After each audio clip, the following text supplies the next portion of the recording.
Some of them are tough. Some of them are hold your nose kind of plays. If Buffalo's priced right, I think they're a look. If Montreal is priced right, they're a juicy home underdog. The Capitals as a home favorite are worth a look. And then Arizona as a home dog, I think they're also worth a little bit of scratch as well. So, it's tough when you've got 14 games, trying to sort of project this thing, try to figure out some lines before they come out. A lot of games, a lot of betting opportunities, a lot of games are going to mean something. When you have 28 of the league's 30 teams in action heading into the final couple weeks of the regular season, there's a lot on the line here for a lot of these teams. And you're going to pay inflated prices on some of those teams in the playoff hunt. So keep that in mind. It's going to be very difficult, I think, to bet the NHL the next couple of weeks because of those inflated lines, because you're going to have some rough situational spots. So, stay tuned to Bang the Book Radio here. I'll try to help you through it as best I can. And also make sure you check out that situational article. Make sure that you're bookmarking both the NHL and the NBA situational articles when they come out on Sunday, just so that you have them throughout the week to refer to. And of course, you got to see how those games play out heading into the weekend. But, I think it's really been a big help to listeners. Some of them reached out to me here throughout the season to talk about that situational article. So I'm glad that it's been beneficial to our loyal listeners out there. We'll bring things back to the basketball side now. Bring in Kyle Hunter of HunterSportsPicks.com. Kyle, how are you today, man? Doing well. How about yourself?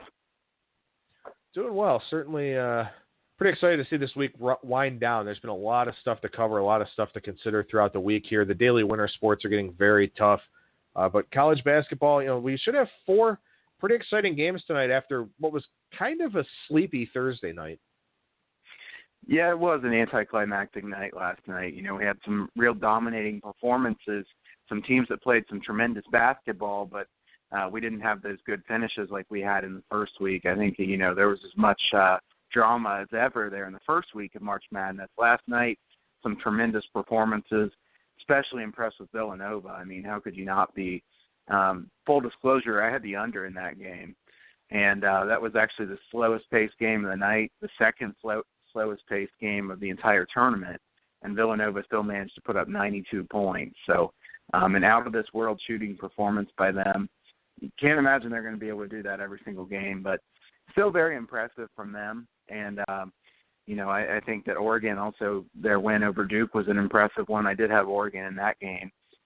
Maryland played Kansas really tough in the first half of that game last night, and they were tied with 17 minutes left in the game, and then Kansas just blew them out at the end of that game. The inconsistency of Maryland showed up there in the second half, and Oklahoma beating Texas A&M. I have to say that that was the one that frustrated me the most, because my single first lean when I saw the lines was Oklahoma. I talked myself off of that one because of how heavy the public was on it, and definitely was kicking myself for that one. But Oklahoma played a tremendous game. Texas A&M just wasn't near as good as Oklahoma. I worried about the spot a little bit for Oklahoma with the shooting backdrop and things like that, and I think I overdid that because they were just the better team. But in general, yes, I think that last night was anticlimactic, and I think we'll probably have a lot more drama tonight. Well, let's talk about that Villanova game. You mentioned it was one of the slowest paced games, and you had 161 points scored in that one. Was that more of a reflection on Miami's defense? And, I mean, I kind of was looking very skeptically at Miami because of the draw that they had anyway. So, is Villanova really this good, or have they actually run into a really favorable draw thus far? I mean, I'd say it's some of both. I think that Miami's effort was very poor last night. I was surprised because Coach Larinaga is a good coach. He's proven that over the years. Miami's defense was ranked in the top 50 in the country, and then Villanova puts up their best shooting performance in more than 5 years. The thing that's stunning about that is think of all the bad teams that Villanova has played in the non-conference in the past 5 years, and they shot the ball better against Miami in the NCAA tournament on a neutral floor than they did at home against any of those really bad teams they've played in a non-conference game. So I think that Villanova had a lot of open shots, a lot more open shots than I would have hoped. They also made some really tough shots, some Steph Curry range threes. And, Miami, I thought their effort was really poor on the defensive end. And then later in the game when they were behind by quite a bit, Miami just shut down. They didn't even try at all. That always disappoints me. I mean, I think even in a game where you're losing, you're playing in the NCAA tournament, it's nice when teams show some pride, but I think Miami just shut it down last night. Well, one thing that you were discussing with me off the air is that, you've had some mixed returns here in March Madness, but you've been killing it on those smaller tournaments. Yeah, absolutely. 8-3 so far in the smaller tournaments, and actually a couple of those losses have been brutal losses. One of them was the Akron game that went into overtime against Ohio State. I had Akron plus 5, and then one was an over where I needed 10 points in the last 6 minutes of the game, and they scored 6 points in the last 6 minutes. One team didn't even score. So a couple of really bad beats on the losses, but 8-3 overall. I've found some really nice spots here. A couple of nights ago, I took Nevada against Vermont. Vermont was in a terrible spot in that game. I wish I would have made that a top-rated play. I did make it a 4-star play, which is my second highest play. Vermont was playing their second game on the West Coast. They went out and played Seattle, beat Seattle. Some people were impressed by that. Seattle's a really bad team. Then they went to play Nevada. They were outclassed in that game. The line was -3.5, -4. They're outclassed, and Vermont never plays out there. I mean, they're used to playing in the America East Conference where they never travel hardly anywhere. And they're playing their second game out west. I thought that was a really, really bad spot for them. And, took advantage of that one. I think there's some really good opportunities to find spots like that in these smaller tournaments. So definitely don't overlook those.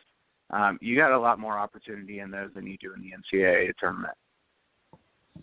Well, before we talk about the NCAA tournament for tonight, I just want to ask you about a couple of the games here that are coming up in the CIT on Sunday. You've got New Jersey Institute of Technology taking on Columbia, two college basketball powerhouses right there. And then UC Irvine and Coastal Carolina in the late one. Any good situational angles for these two games? I haven't looked at these games too much yet. I know that UC Irvine's a team that I really respect a lot. They're a very good team. Mamadou Njai didn't play in their last game, so that's something I want to see whether he's going to play. I would probably lean toward playing UC Irvine even at Coastal Carolina if Mamadou Njai would play in that game. I know that there's a big difference in the talent on UC Irvine's team and Coastal Carolina's team. It's not a good spot necessarily for UC Irvine playing on the East Coast, obviously. They just played at Louisiana Lafayette. They played before that at North Dakota and won in overtime. But UC Irvine's a much better team than Coastal Carolina, so that would be my lean in that game if he plays. NJIT and Columbia, I'm going to be honest, I don't know very much about NJIT. Columbia is a team that I think the line the other night, I kind of kicked myself for the fact that I didn't take the points with Ball State, and they were 7.5 plus 7.5 against Columbia. That line was too big. Columbia is a decent team there in the Ivy League, but the Ivy League is not a great basketball conference. Of course, NJIT plays in the Atlantic Sun, so NJIT plays in an even worse conference. So I'll be honest that I don't know too much about NJIT, so I don't have a strong lean on that game either.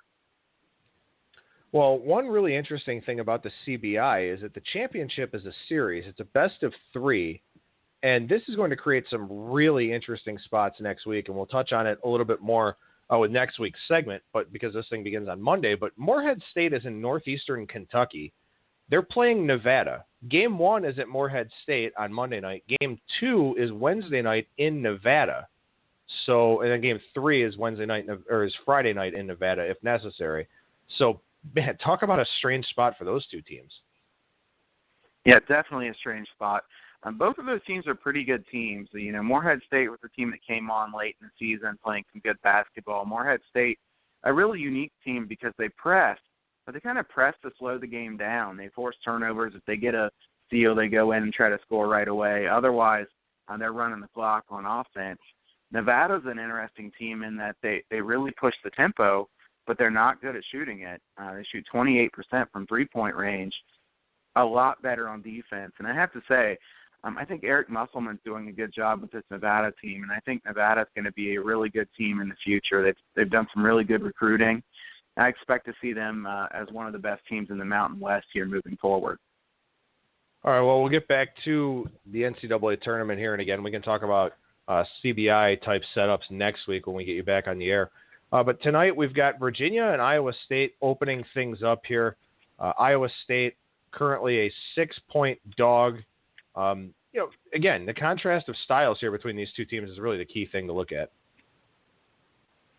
Yeah, it is, and Virginia is getting about 60% of the public bets. No surprise to me this line has gone up here a little bit. This is a tough one because they're so different from each other. I have no premium play on this game, so I'll tell you what my lean is. My lean would be Virginia. I liked it better when it was 5 points than it was 6, obviously. The reason I lean slightly to Virginia, and this is a very slight lean now at 6 points, is just, Virginia is very consistent at what they do. And people who have watched college basketball over the long term will tell you that it's easier to slow a team down than it is to speed a team up. And I think that Virginia is more likely to slow Iowa State down than Iowa State is to get Virginia to play fast. This is an interesting game in that the public is on the under. Usually the public's playing the over. The public's on the under about 65% here. So that's certainly interesting. The line's pretty steady, 141, 140 and a half, something like that. So, I think that's a fair line on the total. Virginia's offense is a lot better than people realize this year. Virginia's very efficient on offense. In the past, they've had issues with not scoring very much. This year, they still don't score a ton of points, but they're playing at the slowest tempo of anybody in college basketball. So that's the reason for that. Now, one thing I did note on this game is Andrew Shabagh's last game for Butler really lit up Virginia. And some people are thinking that that's going to make it to where George Niang can do a lot of damage here. I can understand that opinion, but at the same time, Tony Bennett's a really good defensive coach. And I really expect Virginia to make some adjustments in this game that make it harder for Niang to just take over a game. I think Tony Bennett gives Virginia an advantage over Steve Prohm. I don't necessarily dislike Steve Prohm, but, Iowa State hasn't done anything on the road this year. All of their big wins were at home. And Iowa State has probably gotten a little bit fortunate with the draw here so far. Now they come up against the number 1 seeded team. Virginia team that's been very consistent. That's played a really tough schedule this year. Iowa State is really taking a lot of jump shots, too. Not all three-pointers, but look at Iowa State, 349th out of 351 teams in the country in free throw attempts. That worries me a little bit against a Virginia defense that's very good. This is a game that's certainly interesting because of the contrast in styles. I think that Virginia probably wins this game. 6 points makes it tricky. I think so as well. I mean, when you look at the fact that Steve Prohm he's been in this with Murray State before, but being in this with a team like this, with expectations like this, that makes it a lot different. And, we saw, and I believe you and I talked about earlier in the season, some of the issues that the Cyclones were having switching over to Prohm, who, kind of commands a little bit more respect than Fred Hoiberg did, runs a little bit tighter of a ship. It seems like that's something that would benefit them in a year or two in a matchup like this, as opposed to right here in his first year. Yeah, I think so, too. I don't think he's a bad coach. I don't think it was a bad hire. But Iowa State has several issues. They've had several guys who are banged up throughout the course of the year, Monte Morris being one of them. And Monte Morris is a really good point guard. I'm excited to see the point guard battle in this game. I think Virginia has several guys who are very underrated, though, on their team. One of them being Anthony Gill. Gill's done a really good job here down in the low post, and I think he could be a real key to their offense and their defense. And obviously Malcolm Brogdon's a tremendous player for Virginia as well. Both of these teams are experienced. Obviously this game means a lot to both teams, so no real motivational edge. I just think that Virginia has been more consistent, and they're better at getting their style. I think Iowa State's freewheeling style, not a great style against this Virginia team. Well, we'll look at the next tip here between Notre Dame and Wisconsin, two teams that weren't really expected to be here, and yet here they are. You've got Notre Dame a short favorite by less than a bucket. Yeah, this is an interesting game because, these two teams aren't really that good. And here's what I'd say about this game. Both of these teams play extremely slow. Notre Dame is very good on offense. Wisconsin's very good on defense. Wisconsin's the worst offense left in the tournament, and Notre Dame's the worst defense left in the tournament. So it's a really unique matchup in that both of them play slow. Notre Dame can play some high-scoring games because their offense is so good and their defense